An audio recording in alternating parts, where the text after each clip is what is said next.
hidup sehat, cantik, dan cerdas tanpa anemia. Yuk kita temukan caranya di sini. Perkenalkan, nama saya Ade Nurul Halimah dengan NPM 2401105052771, Prodi Kesehatan Masyarakat, Universitas Bakti Pertiwi Indonesia.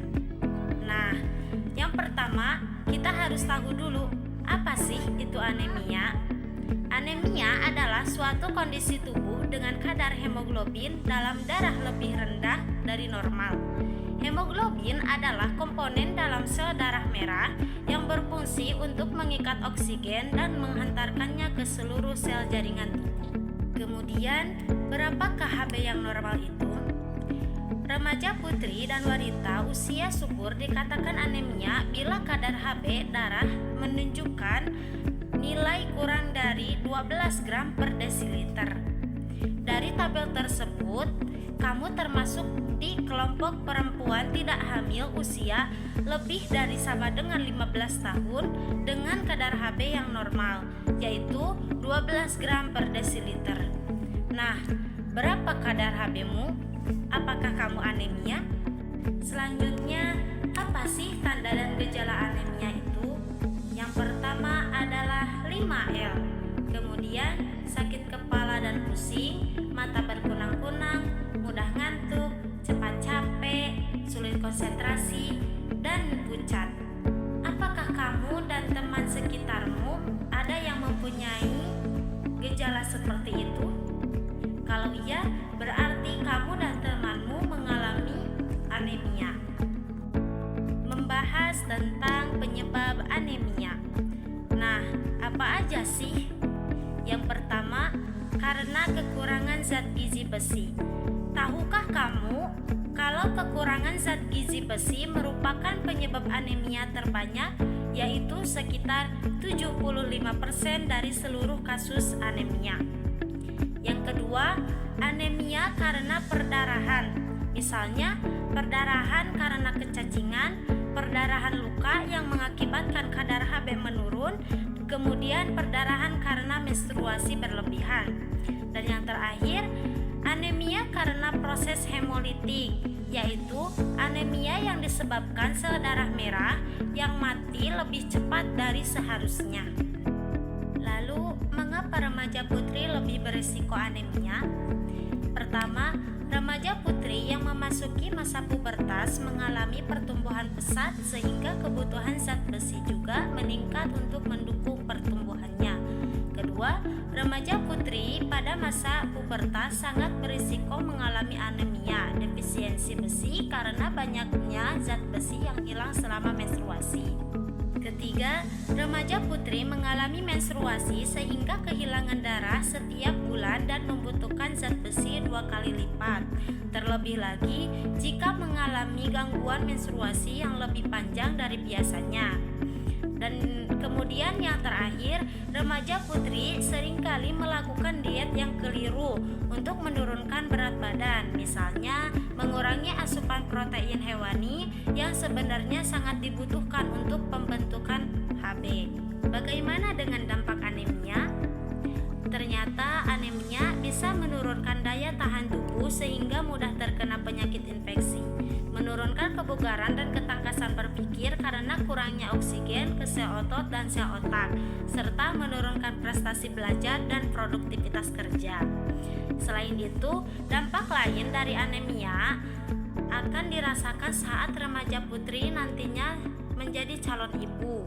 Jika kondisi anemia tersebut berlangsung terus-menerus, maka akan menurunkan kualitas kesehatan saat menjadi calon ibu. Apa risiko yang terjadi jika ibu hamil mengalami anemia?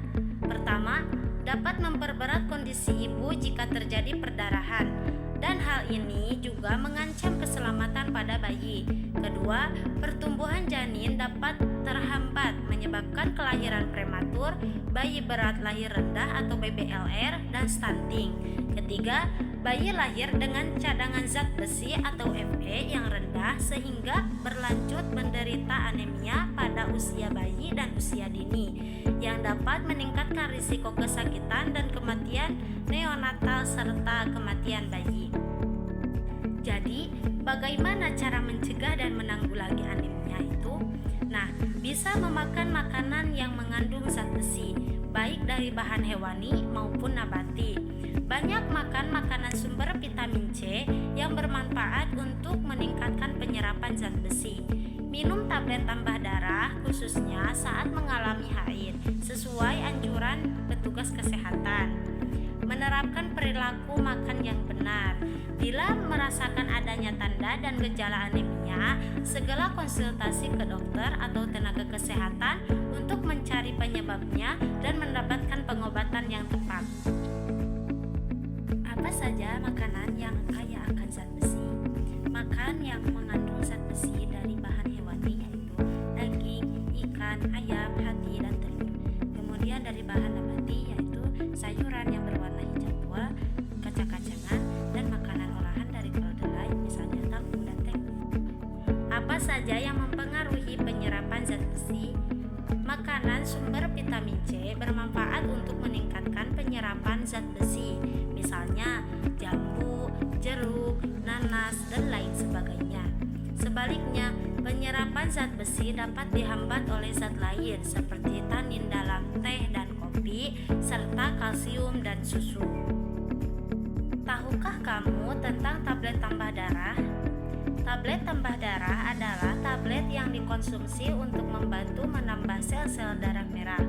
Menurut rekomendasi WHO, tablet tambah darah yang ideal mengandung 60 mg besi elemental dan 400 mikrogram asam folat.